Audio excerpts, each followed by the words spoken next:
The crystal chandelier above my head caught the afternoon light, scattering rainbow fragments across the marble floor I'd been scrubbing for the past 20 minutes. My knees ached against the cold stone, and the sharp scent of lemon cleaner burned my nostrils with each breath. I pushed a strand of dark hair behind my ear, leaving a damp streak across my temple, and sat back on my heels to survey my work. This was my life now. 23 years old, on my hands and knees in someone else's palace, invisible to everyone who mattered. The Castellano mansion sprawled across 5 acres of pristine Connecticut waterfront, all white columns and floor-to-ceiling windows that overlooked Long Island Sound. I'd been working here for 3 weeks, one of a rotating staff of maids who kept this monument to wealth gleaming. The pay was extraordinary, triple what I'd made at the hotel. But there was something unsettling about the place. The way doors locked from the inside, the security cameras in every corner, the men in dark suits who appeared and disappeared like shadows, speaking in low voices that stopped abruptly when I entered a room. I gathered my supplies, my cotton uniform clinging to my back with perspiration. Mrs. Chen, the head housekeeper, had assigned me to the 3rd floor today, the private wing. We rarely cleaned up here. Mr. Castellano valued his privacy, she'd said, her thin lips pressed into a warning line. The hallway stretched before me, silent except for the whisper of my rubber-soled shoes against the runner carpet. Portraits lined the walls, stern-faced men in expensive suits, their eyes following my movement. At the end of the corridor, a door stood slightly ajar, warm light spilling through the gap. I shouldn't. I knew I shouldn't. But something pulled me forward, a magnetic curiosity I couldn't name.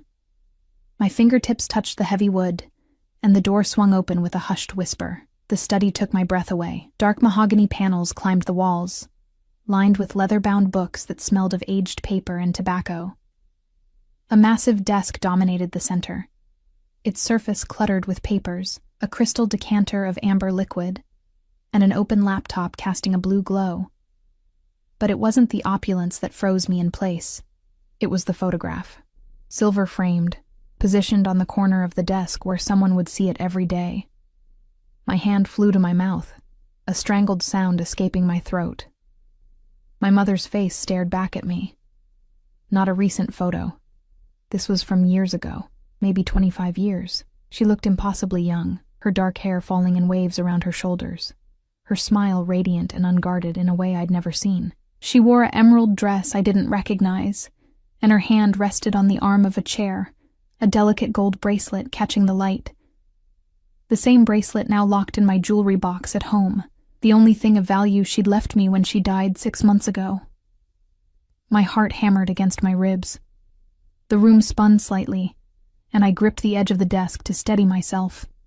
Why would my mother's photograph be here, in the private study of one of the most dangerous men on the East Coast? Because I knew who lived here. Everyone knew. Domenico Castellano, the name whispered with fear in certain circles, the man whose business dealings existed in shadows, and whose word could end careers, or lives. The newspapers called him a businessman and philanthropist, but the truth lived in the careful way people avoided saying his name, in the deference he commanded, in the violence that seemed to orbit him like a dark star. You shouldn't be here. The voice came from behind me, low and rough as gravel, carrying an accent that softened the edges of each word. Italian, I thought distantly, even as my entire body went rigid with terror. I spun around, my hip colliding painfully with the desk corner. He stood in the doorway, filling the frame with his presence, tall, over 6 feet, with broad shoulders straining against a charcoal suit that probably cost more than my yearly salary. Dark hair swept back from a face carved from granite, all sharp angles and hard lines. But it was his eyes that paralyzed me. Deep brown, almost black, they held an intensity that felt like physical weight, pressing against my chest until I couldn't breathe. This was him, Domenico Castellano. I'd glimpsed him twice before, always from a distance, always surrounded by an entourage that moved like a single organism. Up close, he was more than I'd imagined, more dangerous, more magnetic, more utterly terrifying. My voice came out as a whisper. I cleared my throat, tried again. I'm so sorry, Mr. Castellano. I was cleaning and the door was open and You're new. It wasn't a question. He moved into the room with predatory grace, each step deliberate. The scent of him reached me, expensive cologne, something dark and woody with notes of bergamot, underlaid with cigar smoke and danger. What's your name? Elena. My name felt foreign on my tongue. Elena Morrison. I've been here 3 weeks. I'm so sorry, I'll go. I didn't mean to. Look at me. The command stopped my babbling. I forced my gaze up from the floor, meeting those obsidian eyes. Something flickered across his face. Surprise, recognition, something I couldn't name. His jaw tightened, and he took another step closer, too close.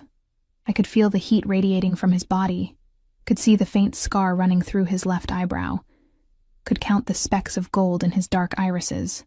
My back pressed against the desk, nowhere left to retreat. Elena Morrison, he repeated slowly, tasting each syllable. His gaze traveled over my face with an intensity that felt invasive, cataloging every feature. How old are you? 23.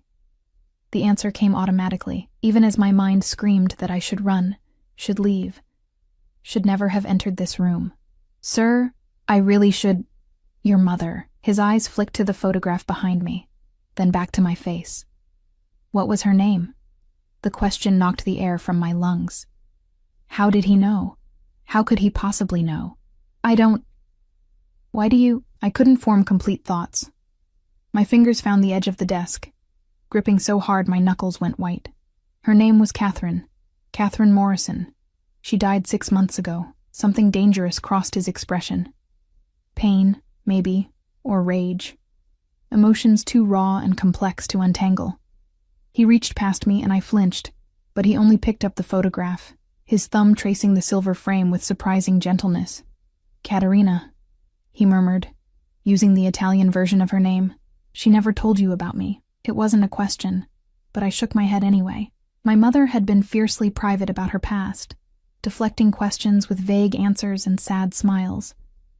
I knew she'd immigrated from Italy when she was young, that she'd worked as a nurse until the cancer made it impossible, that she'd raised me alone. But the details, the names, the reasons, the father I'd never known, those had died with her. Who are you? I whispered. Why do you have her picture? How did you know her? Domenico set the frame down carefully, his movements controlled with the precision of someone who'd learned to cage violence. When he looked at me again, something had shifted in his expression. Calculation mixed with something softer, more dangerous. You have her eyes, he said quietly. The same shape, the same defiance hiding behind the fear. He tilted his head, studying me with an intensity that made my skin prickle. You're working as a maid, living where? I don't see how that's... Answer the question, Elena. The steel returned to his voice, and I remembered who I was talking to. Not a man who accepted refusal, not someone who asked twice. A studio in Bridgeport, I said, hating how small my voice sounded. Above a laundromat. I work 3 jobs to make rent, and I still don't understand why. A knock interrupted me. Sharp, efficient. A man appeared in the doorway, one of the shadows I'd seen before. Tall and bulky in a suit that couldn't quite hide the weapon beneath his jacket. Boss, you have a call. It's urgent. Domenico's expression hardened, the brief moment of vulnerability vanishing behind a mask of cold authority. He didn't look away from me as he spoke. Marco, I want a full background check on Elena Morrison. Everything. Where she lives, where she works, her finances, her friends, everything. And I want it within the hour. Terror spiked through me. What? No, you can't. Mrs. Chen will move you to the East Wing quarters tonight, he continued, speaking over my protests. You'll live here now. Your belongings will be collected. I'm not living here. The words burst out before I could stop them. You can't just decide that. I have a life. You have nothing. His voice was flat, final. 3 jobs to afford a studio above a laundromat. No family, no security. Your mother's medical bills have destroyed your credit. You're drowning, Elena, and you're too proud to admit it. Each word landed like a blow because they were true. All of it. Devastatingly true, but the way he said it, the casual dissection of my life, ignited something hot and desperate in my chest. So what? I demanded, my voice shaking with rage and fear and something else I couldn't name. You're going to what? Keep me here? Like some kind of prisoner? Because you knew my mother 20 years ago? Yes. Simple, direct, terrifying in its honesty. You're insane. Perhaps. He moved closer again, and this time I had nowhere to go, trapped between his body and the desk. He was so close I could see the faint stubble along his jaw, could feel his breath against my forehead. But you're going to stay anyway, because you want to know the truth, because that photograph has haunted you since the moment you saw it, because despite your fear, you need answers more than you need freedom. He was right. God help me, he was right. The question burned in my throat, demanding release. Who was she to you? I whispered. Who was my mother to you?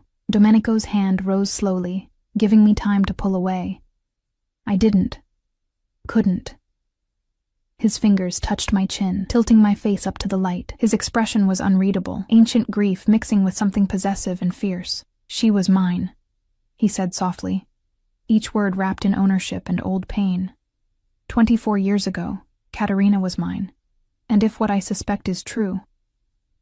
His thumb traced my jawline, a touch that felt like both a caress and a claim. Then so are you. The implication crashed over me like ice water. The timeline aligned with horrible precision. 24 years ago, my age, my mother's secrets. No, I breathed, but there was no conviction in the word. We'll know soon enough. He stepped back, releasing me from the magnetic pull of his proximity.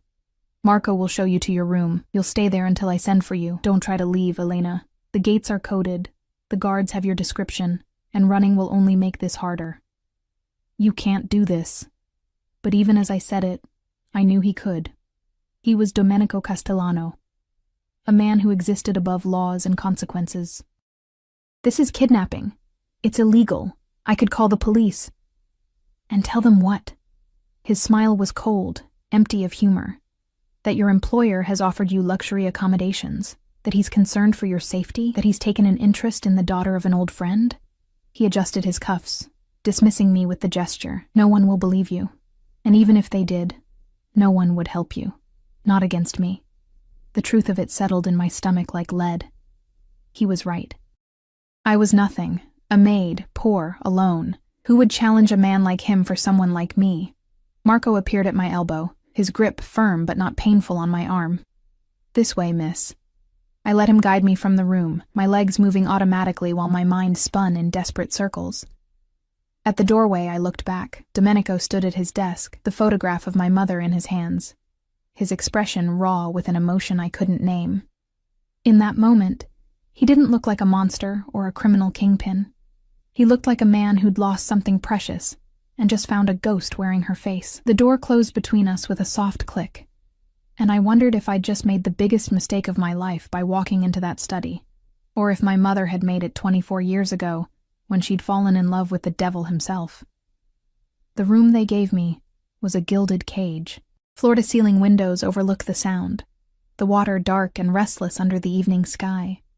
A four-poster bed dominated the space, dressed in cream silk that probably cost more than everything I owned, an ensuite bathroom with marble counters and a tub deep enough to drown in. A walk-in closet already filled with clothes, my size I noticed with creeping dread, still bearing designer tags. I stood at the window, my reflection a pale ghost in the darkening glass. Behind me, 2 suitcases sat on the bench at the foot of the bed. My entire life, packed by strangers and delivered like a package. The violation of it made my skin crawl. The door had no lock on the inside. I'd checked 3 times, my fingers trembling as they traced the smooth wood, searching for a mechanism that didn't exist. I was locked in. Not with bars and chains, but with luxury, and the implicit threat of what would happen if I tried to leave. The sun had set an hour ago. No one had come. No explanations, no food. Nothing but the oppressive silence of the mansion settling around me like a shroud. I should be terrified. I was terrified. But underneath the fear, something else writhed, a desperate, aching need to understand. The photograph burned in my memory. My mother's young face, radiant with a happiness I'd never witnessed. The way Domenico had looked at it, at me, with that complex mixture of grief and possession. She was mine. The words echoed in my skull. What did that mean? Had they been lovers? More? And if the timeline was what I suspected, if Domenico Castellano was somehow connected to my existence, why had my mother run? Why had she never told me? Why had she worked herself to death in a profession that barely paid rent when apparently there was this? A soft knock interrupted my spiraling thoughts. "Miss Morrison?" A woman's voice, accented and professional. "May I come in?" As if I had a choice. Yes. The door opened to reveal an elegant woman in her 50s, silver threading through dark hair, pulled into a neat bun. She wore a simple black dress and carried herself with quiet authority. Not a maid, someone higher in the household hierarchy.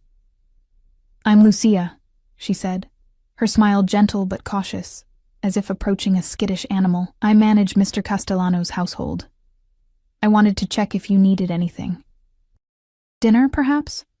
My stomach clenched at the mention of food, reminding me I hadn't eaten since my hurried breakfast 12 hours ago, but accepting felt like surrender, like acknowledging this nightmare as reality.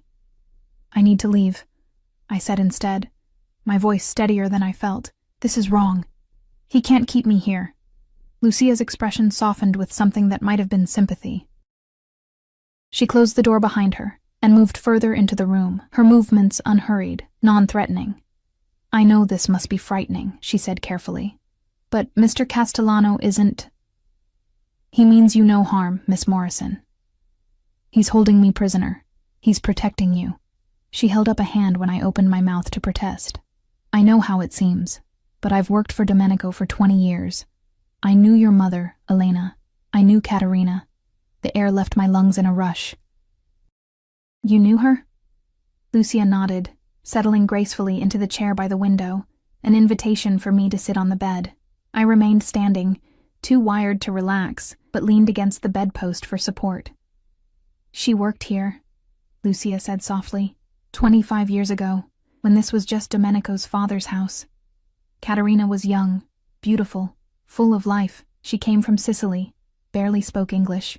The old Mr. Castellano hired her as a maid, just as you were hired. My heart hammered. And Domenico? Was 26, being groomed to take over the family business. Lucia's eyes grew distant with memory. He wasn't supposed to fall in love with her. She was staff, poor, unsuitable. But love doesn't ask permission, does it?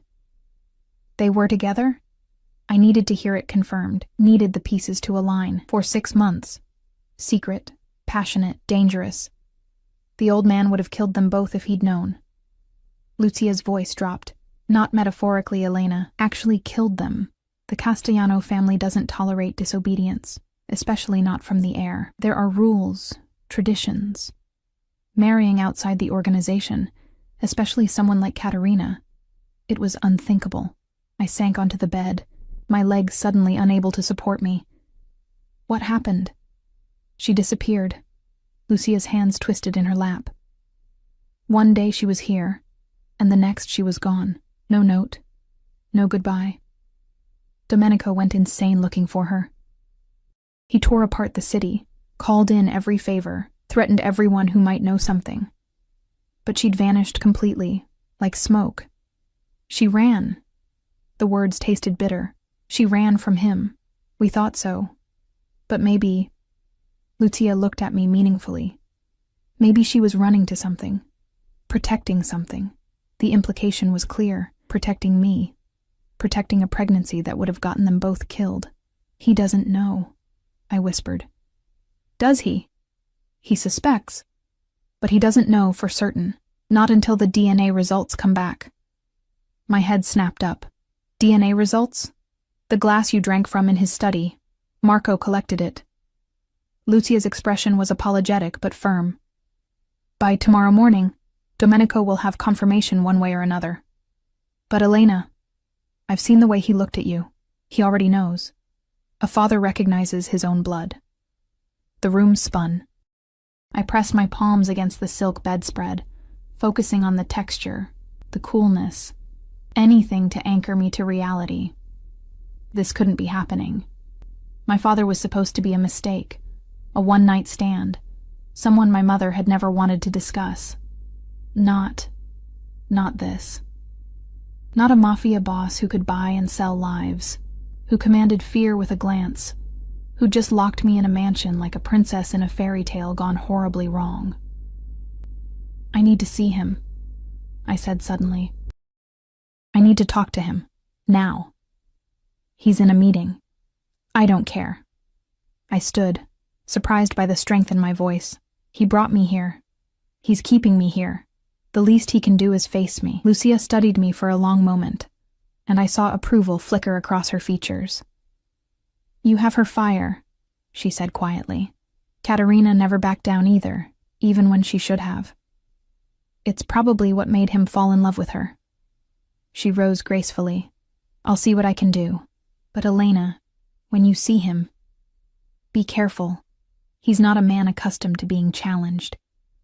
And right now, you're the embodiment of everything he lost and just found again. That makes you precious to him, but it also makes you dangerous to yourself.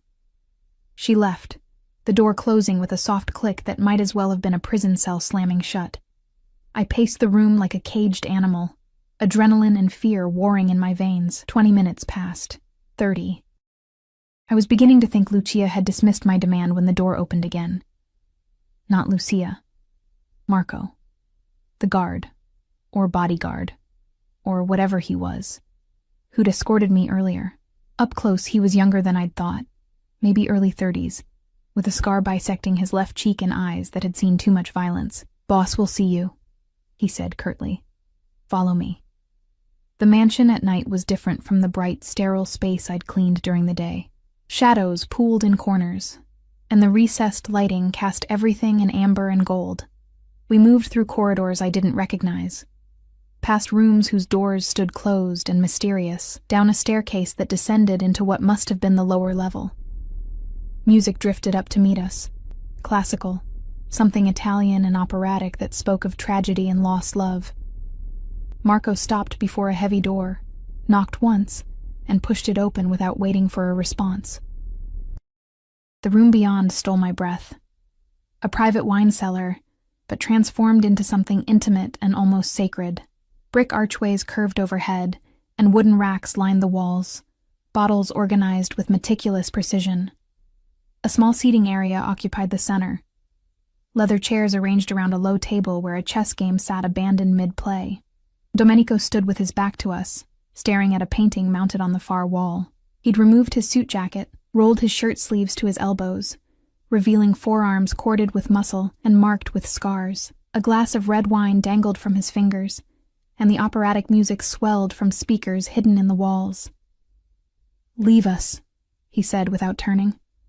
Marco hesitated, barely a second, but enough for me to notice. Then he withdrew, and the door closed with a finality that made my pulse spike. "You wanted to see me." Domenico turned slowly, and the sight of him in this softer light, with his guard partially lowered, did something strange to my equilibrium.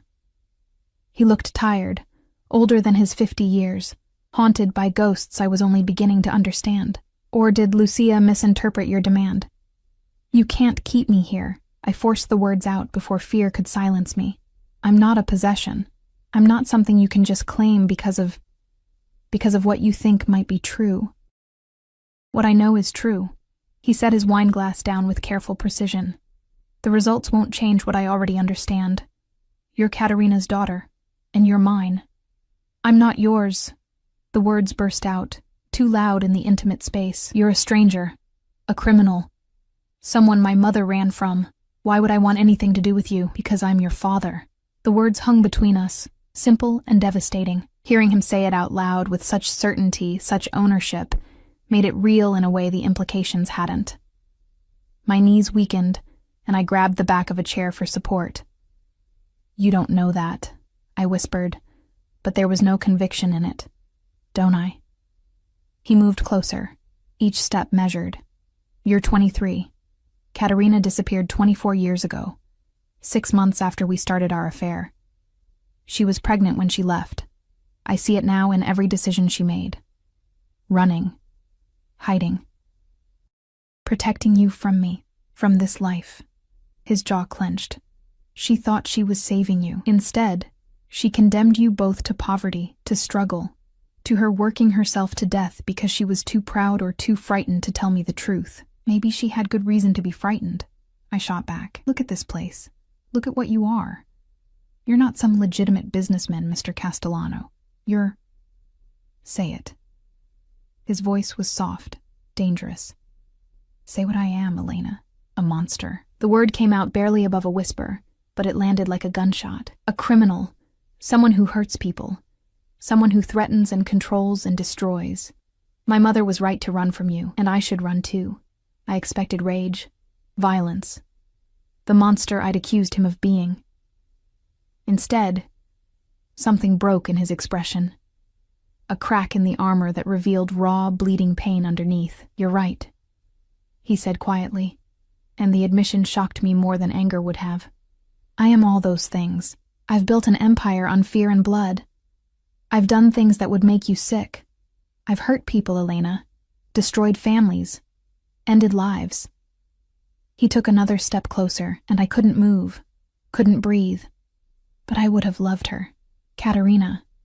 I would have found a way. I would have fought my father, the organization, hell itself to keep her safe, to keep you both safe. You don't know that. But my voice shook, uncertainty creeping in. I've spent 24 years looking for her. His hand rose, and this time when he touched my face, it was achingly gentle, a reverence that contradicted everything I knew about him. Every woman I saw with dark hair, every glimpse of green eyes in a crowd, I thought it might be her. I've searched 3 continents, paid investigators fortunes, and never stopped hoping she'd come back. Do you understand? For 24 years, Elena, I've been half alive, and now you're here, her ghost made flesh, and you think I'll let you disappear like she did? His thumb traced my cheekbone, and traitorous tears spilled over, wetting his skin. I'm not my mother, I managed. I'm not her. No. His smile was sad, ancient. You're better. You're what we could have been. You're the piece of her that survived, that thrived despite everything. And I will protect that with everything I have, everything I am. Even if you hate me for it, even if you fight me every day. You're mine to protect now, Elena. Mine to keep safe. And nothing. Not your fear, not your anger, not your desire to run, will change that. The possession in his voice should have terrified me. It did terrify me. But underneath the fear, something else stirred. A desperate, aching need for the family I'd never had, for a father who looked at me like I was precious, for protection in a world that had been crushing me slowly for years. What do you want from me? I whispered. Everything. His answer was immediate, uncompromising. Your trust, your forgiveness. The chance to be what I should have been from the beginning. His other hand came up, cradling my face between his palms, and the tenderness of it broke something in my chest. Let me be your father, Elena. Let me give you the life Katerina wanted you to have, the safety, the security, the love you both deserved. A sob worked its way up my throat. Then we'll learn together. He pulled me forward, and I didn't resist when he wrapped his arms around me, drawing me against his chest. He smelled like expensive cologne and wine and something indefinably safe. His heart beat steady under my ear, and his hand stroked my hair with unpracticed gentleness. I'm sorry, he murmured against my crown, for everything she suffered, for everything you've suffered, for not finding you sooner. But you're here now, and I swear on everything holy and unholy, no one will ever hurt you again. I cried then, really cried, for my mother who'd died too young, for the father I'd never known, for the impossible situation I'd stumbled into. And Domenico held me through it all. This man who was simultaneously my savior and my captor, my father and my jailer. When the tears finally subsided, he pulled back just enough to look at me, his thumbs wiping the moisture from my cheeks. Tomorrow, he said softly, The results will confirm what we both know, and then we'll talk about your future, your education. You'll finish your degree, your safety. You'll have guards, protection, your life. It starts over, Elena, as my daughter, as a Castellano. The name landed like a brand, a Castellano. The weight of it, the danger of it, the power of it. What if I don't want that? I asked, even though we both knew the answer. Then you'll learn to want it. His smile was gentle but implacable. Because the alternative, going back to that studio, those 3 jobs, that life that was slowly killing you, that's not an option anymore, not for my daughter. He released me, stepping back, and the loss of his warmth felt like abandonment. Marco will take you back to your room. Get some rest. Tomorrow begins the rest of your life, I should have argued. Should have fought. But exhaustion crashed over me like a wave, and all I could do was nod and let Marco appear as if summoned, his hand gentle on my elbow as he guided me from the room. At the doorway, I looked back. Domenico had returned to the painting, his shoulders bowed under invisible weight. In the amber light, he looked less like a monster and more like a man who'd lost everything and just been given a second chance he didn't deserve, but would kill to keep. The door closed, and I wondered if I'd just accepted my fate, or if the real battle was only beginning. Morning arrived, with pale sunlight streaming through windows I'd forgotten to cover. I woke disoriented, tangled in silk sheets that cost more than my monthly rent, in a room that smelled of luxury and captivity. For one blissful moment, I thought yesterday had been a nightmare. Then I saw the envelope on my nightstand. Heavy cream paper. My name written in bold, masculine script. My hands trembled as I opened it, already knowing what I'd find inside. The DNA results were clinical, impersonal, a series of numbers and percentages that added up to one devastating truth. Probability of paternity, 99.997%. Domenico Castellano was my father.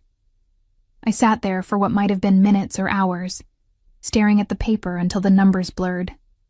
23 years of wondering, of imagining, of building scenarios in my head about the man who'd given me life and then vanished. And the reality was so much more complicated, so much more dangerous than anything I'd conceived. A knock at the door made me jump. "Miss Morrison? May I come in?" Lucia's voice. I quickly folded the paper, tucking it under my pillow like evidence of a crime. Yes. She entered carrying a tray, coffee, pastries, fresh fruit arranged artfully on fine china. The scent made my stomach growl traitorously. She set it on the small table by the window, her movements efficient but kind. "Mr. Castellano asked me to inform you that he'd like you to join him for breakfast in an hour," she said, pouring coffee into a delicate cup. "He's had some clothes prepared for you. They're in the closet. I have clothes."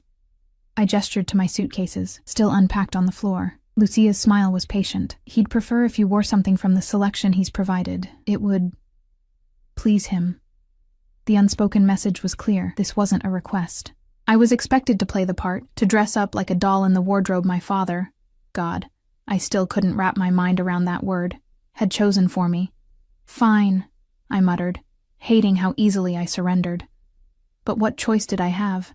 The results confirmed it. I was his daughter, his blood. And in his world, that seemed to mean I was his property. After Lucia left, I forced myself to eat, then approached the closet with growing dread. Inside hung dozens of outfits. Casual wear, evening gowns, business attire, all in my size, all bearing designer labels I'd only seen in magazines. Shoes lined the bottom in neat rows. Accessories sparkled from velvet-lined drawers. I chose the simplest option I could find. Dark jeans, a cream cashmere sweater, leather ankle boots. Even these basics probably cost more than I'd made in a month of scrubbing floors. The irony wasn't lost on me. Yesterday I'd been on my hands and knees cleaning this mansion. Today I was dressing in clothes worth more than everything I owned. The transformation in the mirror was jarring. I looked expensive, put together. Like I belonged in this world of marble and crystal and old money soaked in blood. I looked like a Castellano. Marco appeared exactly an hour later, his expression unreadable as he escorted me through the mansion's labyrinthine corridors. We emerged onto a terrace I hadn't seen before, all white stone and wrought iron, overlooking manicured gardens that stretched toward the Sound. Morning light glittered off the water, almost beautiful enough to make me forget this was a prison. Domenico sat at a table set for two, reading something on his tablet. He dressed down, or what passed for dressed down in his world, in black slacks and a charcoal shirt, sleeves rolled to reveal those scarred forearms. He looked up as I approached, and something fierce and possessive flashed across his face before he schooled it into careful neutrality. "Elena." He stood, a gesture of old-world courtesy that felt absurd given the circumstances. "You look beautiful. The clothes fit well." "They should, considering you somehow knew my exact measurements." I sat without waiting for permission, a small rebellion that made his lips quirk almost imperceptibly. "I have excellent resources." He poured me coffee, black, no sugar, exactly how I took it. Another piece of information he shouldn't have known. "Did you receive the results?" "Yes." The word came out clipped. "Congratulations. It's a girl." His jaw tightened at my tone, but he didn't rise to the bait. Instead, he set down his cup with deliberate care, his gaze holding mine with uncomfortable intensity. "I want you to understand something," he said quietly. "Finding out you exist is the best thing that's happened to me in 24 years. But I know this isn't what you wanted. I know I'm not what you wanted. So I'm going to make you an offer." I waited, not trusting myself to speak. "Stay for 1 month. Let me prove to you that this life, this family can be good for you. Let me show you what I can provide: security, education, opportunities you've never had." He leaned forward slightly. "If, after 30 days, you still want to leave, I won't stop you. I'll set you up with an apartment, a trust fund, everything you need to live comfortably, and you'll never have to see me again, if that's what you choose." It was more than I'd expected, more than I'd dared hope for, but there was a catch.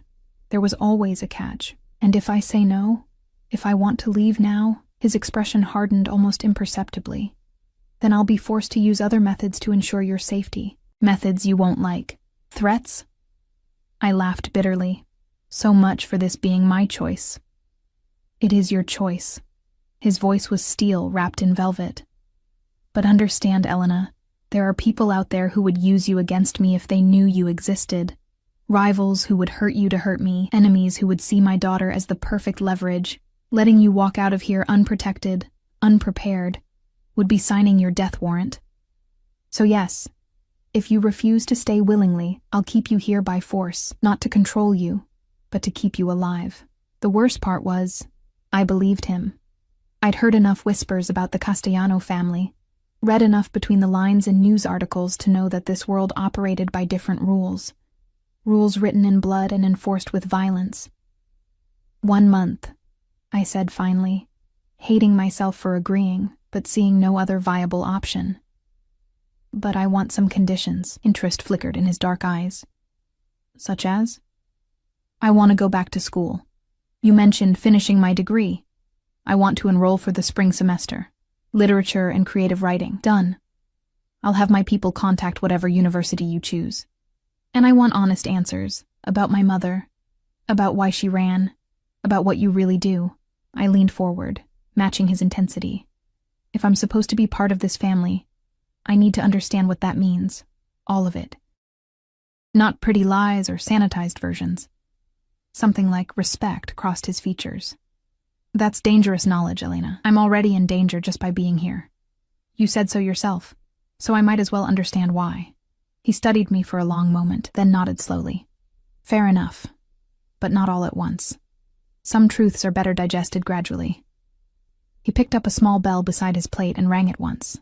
Immediately, staff appeared with covered dishes, eggs Benedict, fresh fruit, pastries, enough food for 6 people. "First we eat. Then I have something to show you." The meal was surreal. Sitting across from my father, a man I'd known existed for less than 24 hours, eating food prepared by chefs I'd never see, while guards I couldn't see watched from hidden positions. Domenico asked me questions about my life, my mother, my dreams, and I found myself answering with a candor that surprised me. Maybe it was exhaustion. Maybe it was the way he listened, really listened, as if every word I spoke was precious. When we finished, he stood and offered his hand. "Come. There's something you need to see." I hesitated, then placed my palm in his. His grip was warm, solid, strangely comforting. He led me back into the mansion, through corridors I was beginning to recognize, until we stopped before a door near his study. "I had this prepared last night," he said quietly, after I read the preliminary results. He opened the door. The room beyond stole my breath. It was a shrine to my mother. Photographs covered every wall. Some I recognized from the handful she'd kept, most I'd never seen. Katerina young and laughing, Katerina in a garden I didn't recognize, Katerina in Domenico's arms, their faces pressed together, radiantly happy. A dress hung in a glass case, the emerald one from the photo in his study. Her belongings filled the space. Books, jewelry, a hairbrush, letters tied with ribbon. 24 years of preserved memory. 24 years of a man unable to let go. How? My voice was barely a whisper. How did you keep all this? I never threw anything away. Domenico stood behind me, his presence a solid warmth at my back. Everything she touched, everything she left behind when she ran. I kept it all. Lucia thought I was torturing myself. Maybe I was. But I couldn't let her go completely. These objects were all I had left of her. I moved deeper into the room, drawn to a particular photograph. My mother pregnant, her hand cradling a small bump, her smile secret and tender. Me. She'd been carrying me. "She looks happy," I said, touching the frame gently. "Did she know? When she left, did she know about me?" "I think so." Domenico's voice was rough with old pain. "The timeline suggests she was already pregnant, which means she made the choice to leave, to protect you, knowing she'd be raising you alone, knowing I'd look for her, knowing she'd have to hide forever." "Why didn't she tell you?" The question had haunted me since yesterday. "If she loved you, if you loved her, why not give you the choice? Because she knew what that choice would cost." He moved to stand beside me, his gaze fixed on the photograph. "My father was preparing to announce my engagement to Valentina Russo, a union between two powerful families. It would have cemented our position, expanded our territory, if I'd refused, if I'd chosen Katerina instead. My father would have killed her. Not quickly. Not mercifully. He would have made an example of her, of what happens when someone threatens the family's interests." Ice crystallized in my veins. "He would have killed his own grandchild?" "He wouldn't have seen you as his grandchild. He would have seen you as evidence of disobedience, a stain on the family name." Domenico's hand clenched into a fist. "Katerina understood that better than I did at the time. She was smarter than both of us. So she ran, and she hid, and she kept you safe the only way she knew how. By sacrificing everything." The weight of it pressed down on me. My mother's endless shifts at the hospital, her refusal to accept help, her fierce independence that I'd always admired and sometimes resented. She'd been protecting me from a threat I'd never known existed. "Yes." Domenico's hand touched my shoulder lightly. "And now that responsibility falls to me, to give you what she couldn't, to protect you the way she did, but with the resources she lacked." I turned to face him, this stranger who was my father, this criminal who'd loved my mother enough to preserve her memory for over 2 decades. "Your father, is he dead?" 5 years ago. Something cold and satisfied flickered in his expression. "Heart attack," or so the official report stated. The implication hung between us. I should have been horrified. Instead, I felt a savage satisfaction that the man who would have killed my mother was gone. What was happening to me? 24 hours in this world, and already I was thinking like them, feeling like them. "Elena." Domenico's hand came up, tilting my chin so I had to meet his eyes. "I know this is overwhelming. I know you're scared, confused, probably questioning everything you thought you knew about right and wrong, but I need you to understand something. In this family, we protect our own, above everything else, above laws, above morality, above our own lives if necessary. You're mine now, my daughter, my blood, and I will burn the world down before I let anyone hurt you." The vow should have terrified me. Instead, for the first time since my mother died, I felt safe. "I have one more question," I said quietly. "The engagement your father arranged. Did you go through with it? Are you married?" No, his answer was immediate, definite. I refused. It cost me dearly. Relationships with allied families, territory, respect. My father made my life hell for years. But I wouldn't bind myself to someone else while Katerina was out there somewhere. I told myself I was waiting for her to come back. His smile was bitter. I just never imagined she wouldn't. She wanted to, I found myself saying, surprising us both. In the hospital near the end, she kept saying a name, Dom. I thought she was confused, that the morphine was making her hallucinate. But it was you, wasn't it? She was calling for you. Pain, raw and immediate, crossed his face.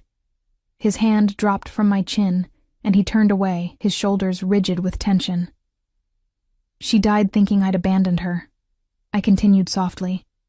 Thinking you hadn't cared enough to find her. She never knew you'd spent 24 years searching. She never knew. Stop. The word cracked like a whip. Please, Elena, stop. I'd hurt him. This powerful, dangerous man who commanded fear with a glance. I'd found his weak point and struck true. The realization gave me a strange sense of power, but also an unexpected tenderness. She loved you, I said quietly. Until the very end. That's worth knowing, isn't it? He didn't answer for a long moment. When he finally turned back to me, his eyes were bright with unshed tears. The first crack in his armor I'd seen. Yes, he whispered. Yes, it is. A door slammed somewhere in the mansion, followed by raised voices. Domenico's expression shuddered immediately, the vulnerable man vanishing behind the mask of the Mafia boss. His hand went to the gun I'd just noticed holstered at his back. When had he armed himself? Marco burst through the door, his face grim. Boss, we have a situation. It's Victor Morozov. He's at the gate with 6 men, demanding an audience. Every muscle in Domenico's body went taut with lethal readiness. How the hell did he know to come here? Who talked? Unknown, sir, but he's asking about her. Marco's eyes flicked to me. He's asking about your daughter. The temperature in the room dropped 10 degrees. Domenico's hand closed around my wrist, his grip firm but not painful, pulling me behind him in an instinctively protective gesture. Get her to the safe room, he ordered Marco. Full security protocol. No one gets near her. No one. What's happening? Fear spiked through me. Who is Victor Morozov? Domenico looked at me, and for the first time since I'd met him, I saw something that might have been fear flickering in his dark eyes. Not for himself, for me. He's a rival, he said flatly. Someone who's been trying to take my territory for years, and if he knows about you, if word has gotten out that I have a daughter... He cupped my face, the tenderness at odds with the violence brewing in his expression. He'll use you against me. He'll hurt you to hurt me. Which means I need to end this threat. Permanently. You're going to kill him. It wasn't a question. Yes. No hesitation, no regret. And anyone who came with him, anyone who knows you exist, I won't let you become a target, Elena. I won't let what happened to your mother happen to you. Marco's hand closed around my arm. Miss Morrison, we need to go. Now. Wait. I pulled against his grip. My eyes locked on Domenico. Be careful. Please. Something softened in his expression, pressing a kiss to my forehead. The first paternal gesture he'd made, and it came on the brink of violence. Don't worry about me, Filia mia, he murmured against my skin. Worry about the man foolish enough to threaten my family. Then Marco was pulling me away, and the last thing I saw before the door closed was Domenico checking his weapon with practiced efficiency, transforming before my eyes, from father to predator, and I realized with crystal clarity, my 1 month might not matter. Because in this world, danger didn't wait for you to decide if you wanted to stay. It found you anyway. The safe room was exactly what it sounded like. A windowless bunker buried in the mansion's basement. All reinforced steel and electronic locks that hissed shut behind us with terrifying finality. Emergency supplies lined metal shelves. Water, food, medical kits, weapons. A bank of monitors covered one wall, displaying every angle of the property in grainy black and white. Marco positioned himself by the door, his weapon drawn, his body a human shield between me and any threat that might breach the room. 2 other guards, men whose names I didn't know, flanked the monitors, their attention fixed on the screens. And I could do nothing but watch. The monitors showed Domenico emerging from the mansion's front entrance, flanked by at least a dozen men in dark suits. Even through the grainy footage, his authority was palpable. The way he moved, the way his men positioned themselves around him in practiced formation. This was his domain, and he commanded it absolutely. At the gate, 6 figures waited. The man in front was tall, blonde, his posture radiating arrogance. Viktor Morozov, I assumed. Even at this distance, I could see the smirk on his face. "Can we hear them?" I asked, my voice too loud in the tense silence. One of the guards adjusted something on the console, and suddenly voices crackled through speakers. "Didn't think you'd actually come out, Castellano." Victor's accent was thick, Russian, mocking. "Thought you'd hide behind your walls like always." "You're on my property uninvited." Domenico's voice was ice. "You have 30 seconds to state your business before I have you removed." Permanently, Victor laughed, the sound grating. "I heard an interesting rumor about a girl. Young, pretty, living in your mansion. Not your usual type. No plastic surgery, no designer pedigree, almost like family." My blood turned to ice. How did he know? How could he possibly know? 20 seconds, Domenico said, ignoring the provocation. "I'm here to make an offer." Victor spread his hands in mock diplomacy. "You've been holding territory that should rightfully be mine. The ports, specifically. Sign them over and I'll forget I ever heard about this mysterious girl. I'll forget she exists. We'll call it even." The silence that followed was deadly. "You come to my home," Domenico said, his voice dropping to a register that made every hair on my body stand on end. "You threaten what's mine, and you think you'll walk away with anything but a bullet?" "I think you'll be reasonable," Victor countered. "Because if something were to happen to me, my associates have instructions. Photographs, addresses, daily routines. Everything about your new little pet. It would be a shame if that information fell into the wrong hands. So many people would pay well for leverage against the great Domenico Castellano." I couldn't breathe. This was my fault. My presence had made Domenico vulnerable. I was the weakness Victor was exploiting. On the screen, Domenico went perfectly still, that absolute, predatory stillness that preceded violence. "Marco," he said quietly, and even through the speakers, the command was clear. What happened next was too fast to fully process. Domenico's men moved as one, weapons appearing from beneath jackets. Victor's men reached for their own guns, but they were too slow, too confident in their leader's protection. The first shot echoed like thunder. I flinched, pressing my hands over my mouth to trap the scream trying to escape. On the monitors, chaos erupted. Bodies fell. Blood spray painted the pristine driveway. Victor tried to run, but one of Domenico's men, a giant of a man with cold precision, shot him in the leg, dropping him to the ground. It was over in less than 30 seconds. 6 men had arrived. 5 lay dead or dying. Victor writhed on the ground, clutching his shattered leg, his arrogance dissolved into animal terror. Domenico approached him slowly, deliberately. He crouched beside Victor, and even without seeing his face clearly, I could imagine the expression, cold, merciless, absolutely certain. He pressed his gun against Victor's temple. "Wait." Victor's voice was high with panic. "Wait, please, I have information. I can tell you who—" The gunshot cut off his pleading. I turned away from the monitors, bile rising in my throat. I'd just watched my father execute a man. 6 men, dead in seconds, and Domenico had ordered it without hesitation. This was his world. This was what he did. This was what I was now part of. "Miss Morrison." Marco's voice was carefully neutral. "You should sit down. He just killed them." My voice sounded distant, shocked. "All of them." "He protected you," Marco corrected firmly. "Viktor Morozov was a threat. He had information that could have gotten you killed. The boss eliminated that threat. It's what he does. It's what keeps this family safe." I wanted to argue, to rage against the casual violence, the cold justification. But what was the alternative? Let Victor live. Let him spread information about me. Let me become a target for every rival family looking for leverage. My mother had understood this. She'd run from this exact scenario, knowing that being connected to Domenico meant living in a world where violence was currency and death was negotiation. The door's locks disengaged with a mechanical hiss.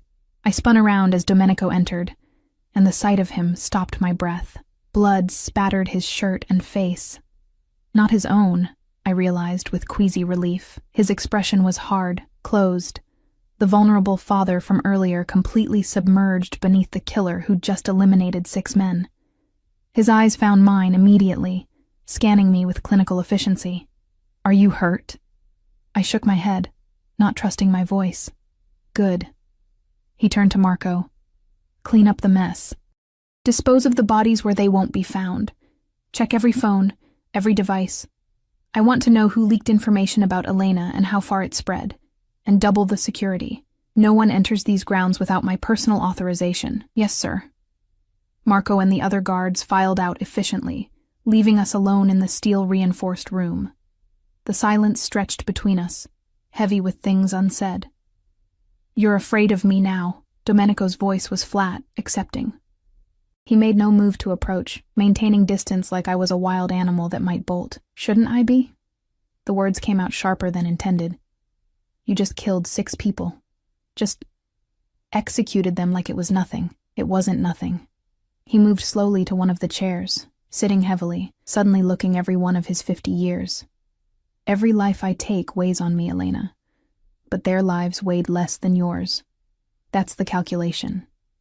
That's the choice I make every time." There had to be another way. There wasn't. His eyes met mine, unflinching. "Victor knew about you. His men knew about you. If I'd let them live, that information would have spread. By tomorrow, every rival family from here to Sicily would know Domenico Castellano has a daughter. They'd be planning how to use you, how to hurt you, how to leverage you. I couldn't allow that." I sank into a chair across from him, my legs suddenly unable to support me. "So this is my life now? People dying because I exist? People die in my world regardless." His voice was gentle but honest. "The difference is, now they die protecting you instead of threatening you. I won't apologize for that." "My mother was right to run," I whispered. "This isn't a life. It's a war zone." "Yes." His agreement surprised me. She was right. She was smart and brave, and she did what she had to do to keep you safe. But Elena, look at what that cost her. Look at what that cost you both. A lifetime of poverty, struggle, fear, her working herself to death. You with 3 jobs just to survive. Is that really better than this? At least she had her soul intact." The words burst out before I could stop them. "She didn't have blood on her hands. She didn't kill people. She loved a man who did." Domenico's interruption was quiet, but firm. "She knew what I was, Elena. She knew, and she loved me anyway. For 6 months, she lived in this world, understood its rules, accepted its violence. What do you think we talked about during those nights? I didn't hide what I did from her. I couldn't, and she stayed anyway, until staying became more dangerous than running. The truth of it settled over me like a shroud. My mother, sweet, gentle, moral my mother, had loved a monster, had understood the darkness and chosen him anyway. What did that say about her? What did that say about me, sitting here across from him, not running, not screaming, just listening? "I need air," I said abruptly, standing. "I can't breathe in here." Domenico rose immediately. "I'll take you to the garden. It's secure, private. You'll be safe there." "Will I?" I laughed bitterly. Victor found out about me in less than 24 hours. How long before someone else does? How many more people will you have to kill to keep me safe? "As many as it takes." His answer was immediate, uncompromising. "Elena, I've spent 24 years without you, without knowing you existed. Now that I have you, now that I know you're mine, I will not lose you. Not to rivals, not to threats, not to your fear of what I am. You can hate me for it. You can rage against it, but you will be protected." The possessiveness in his voice should have repulsed me. Instead, something twisted in my chest. A dark, desperate need for exactly that protection, that certainty, that absolute dedication. What was wrong with me? He led me through corridors I didn't recognize, upstairs, through doors that required codes and biometric scans. The security was suffocating, omnipresent. Finally, we emerged into a glass-enclosed conservatory, lush with plants and flowers, humid and green and blessedly alive. I walked to the center, letting the vegetation surround me, trying to find calm in the growing things. Domenico remained at the entrance, giving me space, but his presence was a physical weight even at a distance. "I want to visit her grave," I said suddenly. "My mother. I haven't been able to go since the funeral. I need to tell her I found you, that I understand now why she ran, that I forgive her for not telling me." "Tomorrow," Domenico said immediately. "I'll take you myself. We'll go early, before the cemetery opens to the public. You'll have privacy." I turned to face him, this complicated man who was my father. "You loved her that much? Even after 24 years? "More." His voice was raw. "Every year without her, I loved her more. Every dead end, every false lead, every moment of hope crushed, it just made her more precious. She was the one thing in my life that was pure, Elena, the one thing I didn't corrupt with violence and blood money. And she left me, and I never understood why until yesterday. Until you." "I'm not her," I said softly. "I'm not going to be her replacement, Domenico. I can't be. I don't want you to be." He moved closer, cautious, giving me time to retreat if I wanted. "I want you to be exactly who you are, my daughter, Katerina's legacy, the proof that something good came from all of this darkness. Even if I can't accept this world, even if I can't become like you, you don't have to become like me." His hand touched my shoulder lightly. "You just have to let me protect you. Let me give you opportunities she never had. Education, security, a future that doesn't involve working yourself to death. That's all I ask. The rest, who you become, what you choose, that's yours to decide." I wanted to believe him. God, I wanted to believe that I could exist in this world without being stained by it. But I'd seen the blood, heard the gunshots, watched him execute a man without flinching. "I'll try," I whispered finally. "For the month I promised, I'll try to understand, to accept. But I can't guarantee I won't hate you by the end of it. That's all I can ask." He pulled me into an embrace, and this time I didn't stiffen against it. His arms were strong, protective, and for just a moment, I let myself believe that maybe this could work. That maybe I could be Domenico Castellano's daughter without losing myself completely. But as I stood there in his arms, surrounded by beauty built on blood money, I couldn't help wondering how many more people would die before this month was over, and when it ended, would I even recognize the person I'd become? The cemetery was quiet in the pre-dawn darkness, headstones casting long shadows under the pale moon. Domenico had been true to his word. We arrived before the gates officially opened, his security team creating a perimeter that gave us privacy while maintaining protection.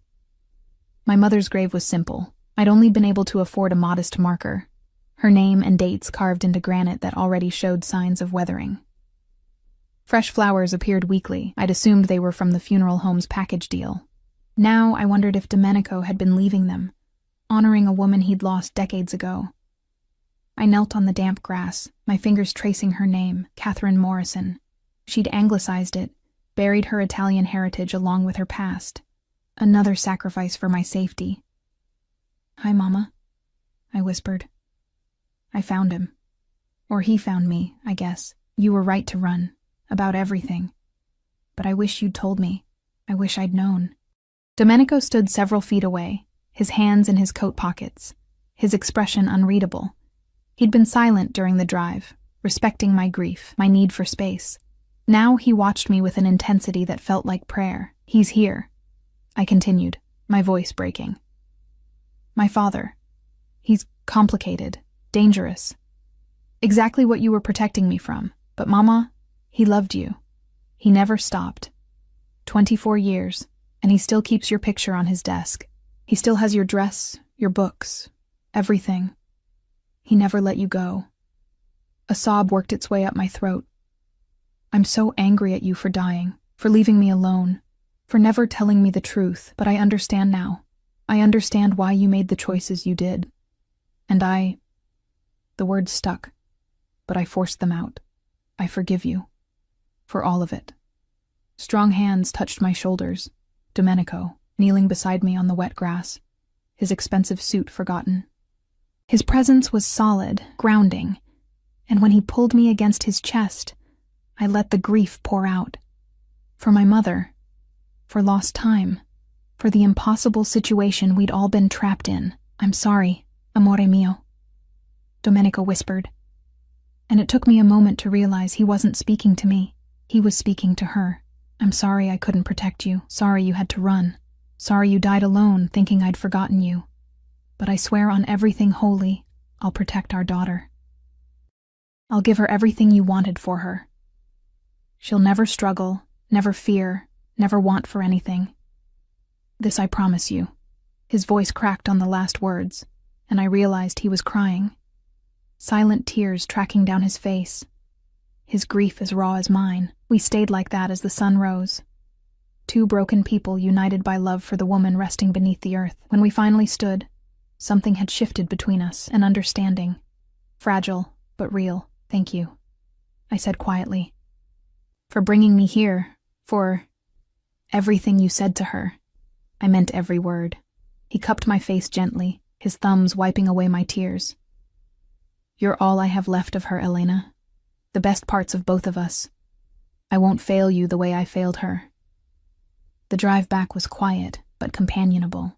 I watched Connecticut roll past the bulletproof windows, processing everything that had happened in the past 48 hours. My entire life had been upended, rebuilt, transformed into something I barely recognized. But maybe that wasn't entirely bad. Back at the mansion, Lucia met us with news that made Domenico's expression harden.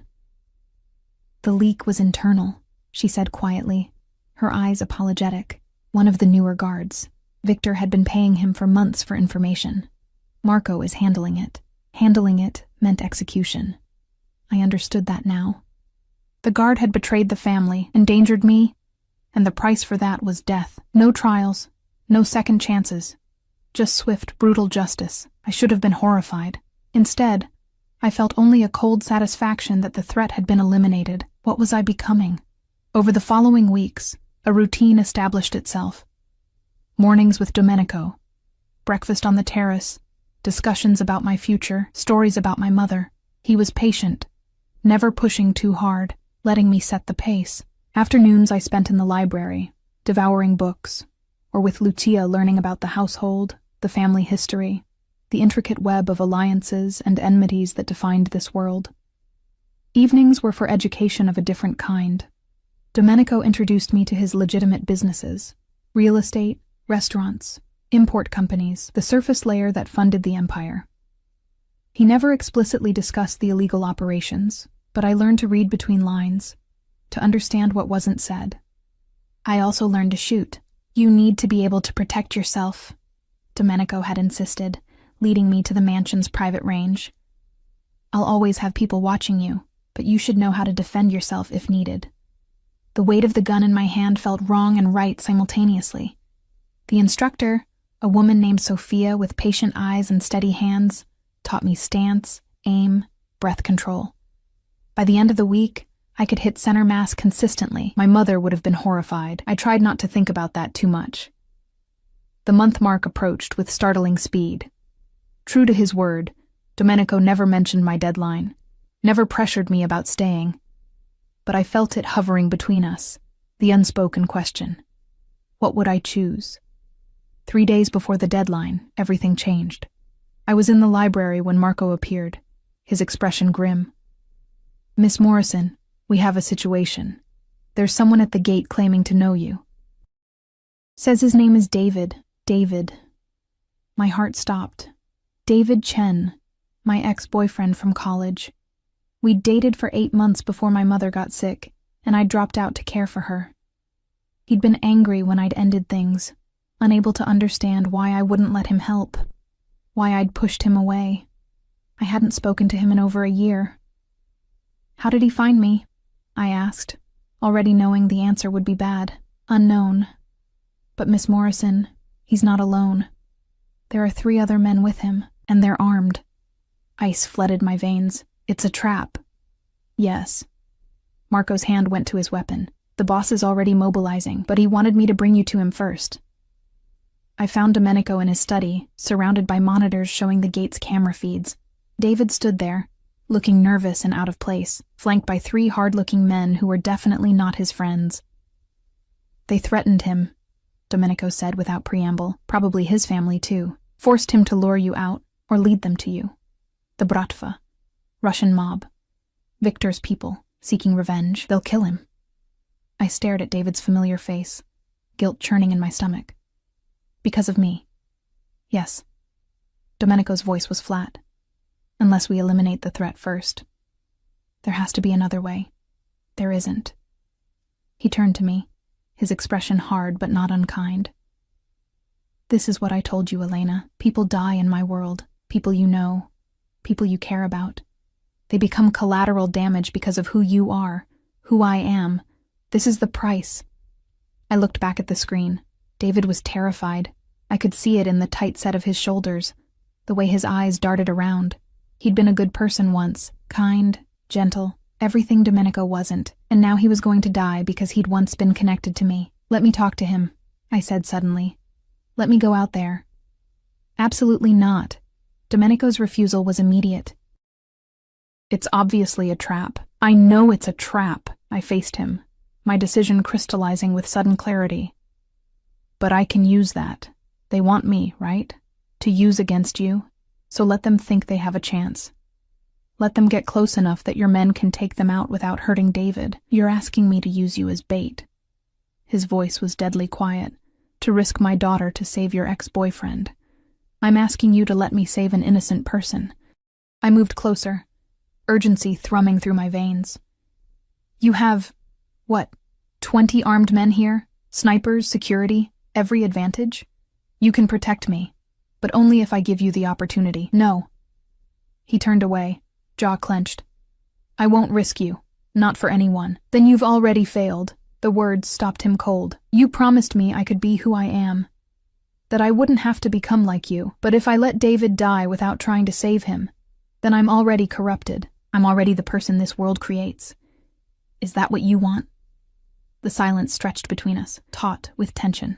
Finally, Domenico turned back, and the look in his eyes was complex. Pride, fear, resignation. You have your mother's courage, he said quietly, and her stubbornness. It's going to get you killed someday, but not today.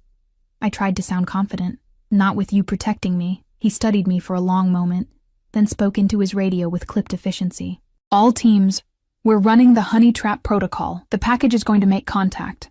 I want full coverage. Non-lethal force only for the civilian. Take out the Bratva operatives the moment they make their move. Am I clear? A chorus of confirmations came through.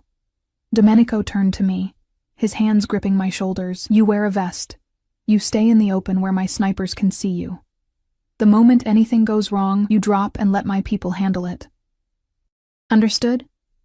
I nodded, trying to ignore the fear threatening to paralyze me. 10 minutes later, I walked through the mansion's front gate. A bulletproof vest hidden under my jacket, a dozen invisible weapons trained on the men threatening David.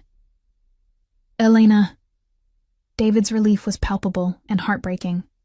Thank God, I was worried they wouldn't let me. It's okay, David. I kept my voice calm, my eyes on him, rather than the men flanking him. Everything's going to be okay. One of the Bratva men stepped forward, his accent thick. You come with us, quietly, or your friend dies first. I don't think so. I stood my ground, channeling every ounce of Domenico's cold authority. You've made a mistake coming here. You should leave while you still can. The man laughed, raising his weapon. Big words for... 3 shots rang out simultaneously. All 3 Bratva operatives dropped, holes blooming in their foreheads. Perfect kills, instant and efficient. David screamed, stumbling backward. I rushed to him, gripping his arms before he could collapse. It's okay, I repeated, though my hands were shaking. You're safe now. Domenico's men materialized from nowhere, securing the bodies, checking for additional threats. Marco approached David with surprising gentleness. Sir, we need to take you inside. Make sure you're not injured. Get a statement about who threatened you and how. David stared at me with wide, terrified eyes. Elena, what the hell is going on? Who are these people? Who are you? I looked past him to where Domenico stood in the doorway, watching with an expression I couldn't quite read. Pride? Concern? Acceptance? I'm exactly who I've always been, David, I said quietly. I'm just finally in a position where I can protect the people I care about. Go with Marco. He'll make sure you and your family are safe. That no one ever threatens you again. As Marco led him away, Domenico approached, his movements deliberate. He stopped in front of me, his hands coming up to cup my face. That was reckless, he said softly. I learned from the best. A ghost of a smile touched his lips. You've made your choice then, about staying. It wasn't a question, but I answered anyway. Yes, I'm not leaving. Not because I'm scared to, not because I don't have options, but because this is my family now. You're my father, and I understand finally what my mother understood, that loving someone means accepting all of them, the darkness and the light, the violence and the protection, all of it. You're sure? His voice was rough with emotion. Once you commit to this life, there's no going back. You'll be a Castellano in truth, with everything that means. I'm already a Castellano. I placed my hands over his. I have been since the day I was born. I just didn't know it yet. He pulled me into his arms, holding me with fierce tenderness. Then welcome home, filia mia. Welcome to the family. Standing there in my father's embrace, surrounded by guards and weapons and the evidence of violence, I finally understood my mother's choice. Not just why she'd run, but why she'd loved him in the first place. Because underneath the monster was a man who loved completely, protected absolutely, and would burn the world down for the people he called family. And I was his daughter in every sense that mattered. The fairy tale had a dark ending after all. But it was mine, and I chose it freely. Sometimes the princess doesn't need saving from the monster. Sometimes she becomes his legacy instead.